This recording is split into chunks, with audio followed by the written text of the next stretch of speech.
Hello दोस्तों, नमस्कार। कैसे हैं आप सब लोग? आशा करते हैं बहुत ही अच्छे होंगे। एक बार फिर से स्वागत है आपका हमारे चैनल इंडियन क्लासेस में। दोस्तों, आज हम बहुत ही महत्वपूर्ण टॉपिक डिस्कस करने वाले हैं, क्योंकि आपकी परीक्षा आने वाले समय में है और क्लासें भी विधिवत लग नहीं पाई हैं और आपको यह भी समझ में नहीं आ रहा होगा कि इस हम पूरे टॉपिक में क्या पढ़ें, क्या नहीं पढ़ें, क्या हमारे लिए इम्पोर्टेंट है।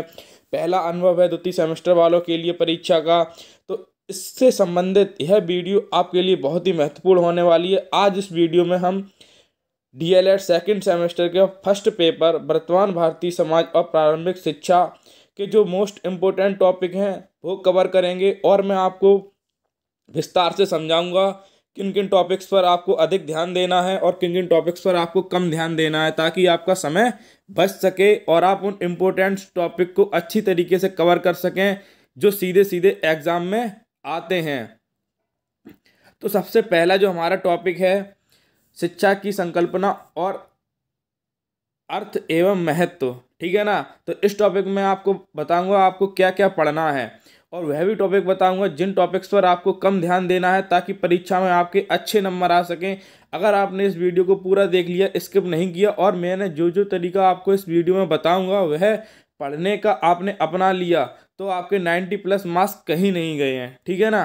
तो सबसे पहला आपको टॉपिक है शिक्षा की संकल्पना, अर्थ एवं महत्व। ठीक है ना। इस टॉपिक में आपको क्या क्या पढ़ना है? सबसे पहले आपको पढ़ना है शिक्षा का अर्थ। ठीक है ना। शिक्षा के अर्थ की बात करें तो शिक्षा का व्यापक अर्थ पढ़ना है, आपको शिक्षा का संकुचित अर्थ पढ़ना है। ठीक है ना। नेक्स्ट जो हमारा पॉइंट है वह शिक्षा की परिभाषा। शिक्षा की परिभाषा बहुत पूछी जाती हैं, 2-3 आपको कम से कम शिक्षा की परिभाषा याद करके जाना ही जाना है। ठीक है ना। नेक्स्ट पॉइंट है शिक्षा का महत्व। वर्तमान में हमारे शिक्षा का क्या महत्व चल रहा है, इस ये तीनों आपको अच्छी तरीके से पढ़ने हैं। और नेक्स्ट जो हमारा है शिक्षा की प्रक्रिया। शिक्षा की प्रक्रिया से ऑब्जेक्टिव क्वेश्चन भी बनते हैं कि शिक्षा एक मुखी प्रक्रिया, द्विमुखी, त्रिमुखी प्रक्रिया किस किसने कहा है। इसमें सबसे इंपॉर्टेंट है द्विमुखी प्रक्रिया और त्रिमुखी प्रक्रिया। इन तीनों को आप अच्छी तरीके से कंठस्थ कर लें, याद कर लें, इनसे क्वेश्चन 100% बनेगा ही बनेगा। ठीक है ना। नेक्स्ट जो टॉपिक है हमारा शिक्षा के प्रकार। शिक्षा के प्रकार में आपको क्या क्या पढ़ना है? शिक्षा के प्रकार में आपको औपचारिक शिक्षा याद करनी है, निरौपचारिक याद करनी है, वैकल्पिक शिक्षा। इसे किस किन नामों से जाना जाता है? वैकल्पिक शिक्षा के नाम से, निरौपचारिक शिक्षा के नाम से और नवाचारिक। इन तीनों में से कोई भी मिले आपको, आपको यह याद रखना है कि वैकल्पिक शिक्षा, निरौपचारिक शिक्षा और नवाचारिक शिक्षा एक ही बात होती है। नेक्स्ट जो टॉपिक है दूरस्थ शिक्षा। इन तीनों को आपको सिर्फ रट्टा नहीं मारना है, इन सबको आपको सिर्फ एक एक बार पढ़ना है, ताकि आप एग्जाम में अपने शब्दों में लिखकर आ सकें।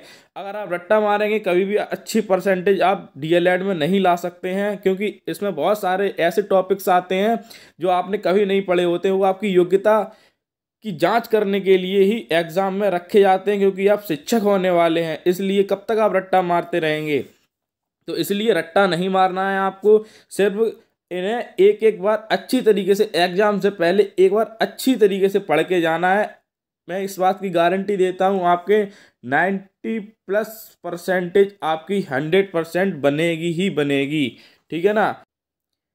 और एक टॉपिक है हमारा इसमें शिक्षा के उद्देश्य एवं वर्तमान भारत में शिक्षा के उद्देश्यों को प्रभावित करने वाले कारक। ठीक है ना। अब हम नेक्स्ट टॉपिक की बात करते हैं, प्रारंभिक शिक्षा की पृष्ठभूमि। अब मैं आपको बताऊंगा कि प्रारंभिक शिक्षा की पृष्ठभूमि से क्या क्या इंपॉर्टेंट होने वाला है जो आपके एग्जाम में आएगा।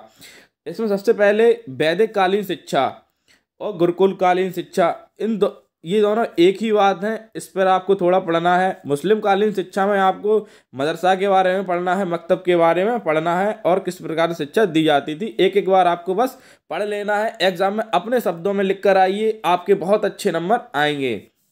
बौद्धकालीन शिक्षा पढ़ना है आपको प्रारंभिक शिक्षा की पृष्ठभूमि में, और पढ़ना है मैकाले का विवरण पत्र। यह दोस्तों बहुत ही इंपॉर्टेंट होगा, और खासतौर से जब आपको सेकंड पेपर है उसमें और ज़्यादा इंपॉर्टेंट होगा मैकाले का विवरण पत्र।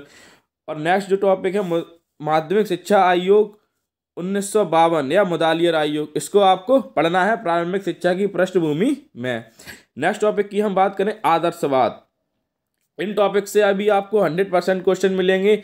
इनमें आपको क्या क्या करना है कि आदर्शवाद का एक तो आपको अर्थ पता होना चाहिए, महत्व पता होना चाहिए और परिभाषा पता होनी चाहिए। ठीक है ना। इन्हें 3 चीज़ों को पढ़ने के बाद आपको मैं बताता हूँ किन किन चीज़ों पर आपको ध्यान देना है। आपको यह पता होना चाहिए कि आदर्शवाद में शिक्षक का स्थान क्या है, आदर्शवाद में अनुशासन किस प्रकार का था और आदर्शवाद में विद्यार्थी का स्थान क्या है। यह तीनों चीज़ें आपको प्रकृतिवाद और प्रयोजनवाद तीनों पर ही आपको इस चीज़ का ध्यान देना है, ठीक है ना। प्रकृतिवाद आ गया हमारा, इसमें भी आपको अर्थ, महत्व, परिभाषा और प्रकृतिवाद में शिक्षक का स्थान, विद्यालय व अनुशासन किस प्रकार का था, इन्हें आप पढ़ कर जाइए। आप परीक्षा में यह फील करेंगे कि वाकई में मैं कुछ पढ़ के आया हूँ, ठीक है ना।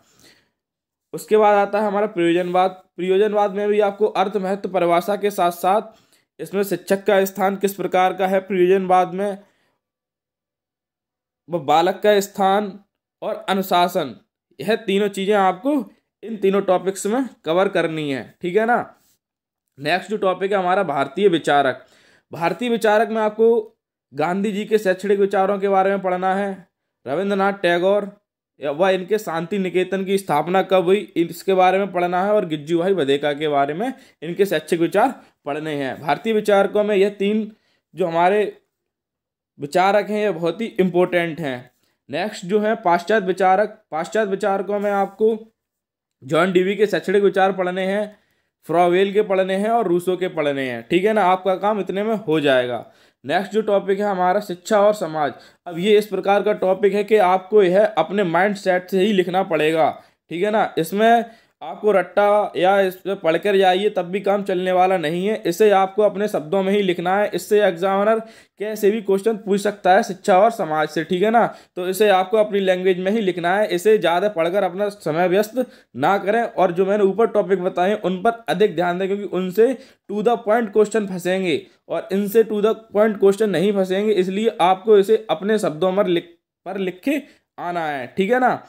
नेक्स्ट जो टॉपिक होगा हमारा शिक्षा के प्रभावी कारक, जिसमें आपको परिवार, समाज और विद्यालय, मतलब शिक्षा में परिवार का क्या स्थान है, समाज का क्या स्थान है और विद्यालय क्या स्थान है, इस प्रकार से आपको पढ़कर जाना है और कॉन्फिडेंट होकर जाइए, आपके अच्छे नंबर आएंगे। नेक्स्ट क्वेश्चन की हम बात करें तो जो नेक्स्ट टॉपिक है हमारा शिक्षा और सामाजिक परिवर्तन, सामाजिक परिवर्तन के कारक, ठीक है ना। शिक्षा और सामाजिक परिवर्तन के कारक, इस टॉपिक को भी आपको अपने शब्दों में पर ही लिख के आना है। इस पर ज़्यादा ध्यान देने की आवश्यकता नहीं है। आपको पहली बात तो कोई भी क्वेश्चन छोड़ना नहीं है और हर क्वेश्चन को अपने शब्दों में लिखकर आना है, ठीक है ना। नेक्स्ट टॉपिक है विद्यालय और समाज। इस टॉपिक को भी आपको अपने ही शब्दों में लिखना पड़ेगा, इससे टू द पॉइंट क्वेश्चन नहीं आएंगे। इससे क्वेश्चन आपकी मानसिक योग्यता को जांच करने के लिए रखे जाते हैं ऐसे टॉपिकों से, और इन टॉपिकों को आपको अपने शब्दों में ही लिख के आना है, इसलिए इन पर रट्टा नहीं मारना है और ज़्यादा समय खराब नहीं करना है। ये आप आसानी से लिख सकते हैं, इनसे कठिन क्वेश्चन नहीं पूछे जाएंगे, ठीक है ना। नेक्स्ट जो टॉपिक है उभरते समाज के मुद्दे, यह इंपॉर्टेंट है और इससे हमेशा क्वेश्चन आएंगे, 100% इससे क्वेश्चन आएगा। 100% मैं आपको बता रहा हूँ, इससे क्वेश्चन जरूर आएगा। उभरते समाज के मुद्दे जैसे बढ़ती जनसंख्या, इसके बारे में आपसे पूछ सकता है। अलगाववाद, जातिवाद, पर्यावरण से बहुत इंपॉर्टेंट टॉपिक है पर्यावरण इसका। जैसे पर्यावरण संरक्षण अधिनियम को याद करके आना है, विश्व पर्यावरण दिवस कब मनाया जाता है, और पर्यावरण के अंतर्गत जैसे हमारा जल प्रदूषण है, वायु प्रदूषण है, मृदा प्रदूषण है, इस प्रकार से भी क्वेश्चन इससे आते हैं और इसलिए आपको इस टॉपिक को अच्छी तरीके से कवर करके जाना है। नेक्स्ट टॉपिक है हमारा मानवीय मूल्यों की शिक्षा, ठीक है ना। इस टॉपिक को भी आपको अपने शब्दों में ही लिख के आना है। मूल्यों के विकास में परिवार, समाज और विद्यालय की भूमिका, इस टॉपिक को भी आपको अपने ही शब्दों में लिख कर आना है। इस पर ज़्यादा ध्यान देने की आवश्यकता नहीं है। एग्जाम में जब आपसे ये क्वेश्चन पूछा जाएगा इन टॉपिक से तो आप आसानी से लिख सकते हैं इन टॉपिक को अपने शब्दों में, इसलिए मैं बता रहा हूँ ज़्यादा परेशान होने की आवश्यकता नहीं है। मैंने जो टॉपिक आपको ऊपर बताए हैं उन टॉपिकों पे से टू द पॉइंट क्वेश्चन आएंगे, इसलिए उन्हें अच्छी तरीके से कवर करके जाएं। राष्ट्रीय एकता एवं अंतर्राष्ट्रीय सद्भाव के लिए शिक्षा, इस टॉपिक को भी आपको अपने शब्दों में ही लिख के आना है। इससे पूछ सकता है कि राष्ट्रीय सद्भावना से आप क्या समझते हैं, ठीक है ना। ये टॉपिक बताए बहुत ही इंपॉर्टेंट टॉपिक है, इनसे आपको 100% क्वेश्चन देखने के लिए मिलेंगे और मैंने जिस तरीके से बताया उसी तरीके से अपनी तैयारी करते हुए जाएं। जो टॉपिक मैंने बताए जिन पर अधिक ध्यान देने की आवश्यकता नहीं है, वे टॉपिक आपको अपने शब्दों में लिख के आने हैं, और जिन टॉपिकों को मैंने अलग से बताया है उन टॉपिकों को आप अच्छी तरीके से याद करके जाएं, क्योंकि उनसे टू द पॉइंट क्वेश्चन फंसेंगे, ठीक है ना।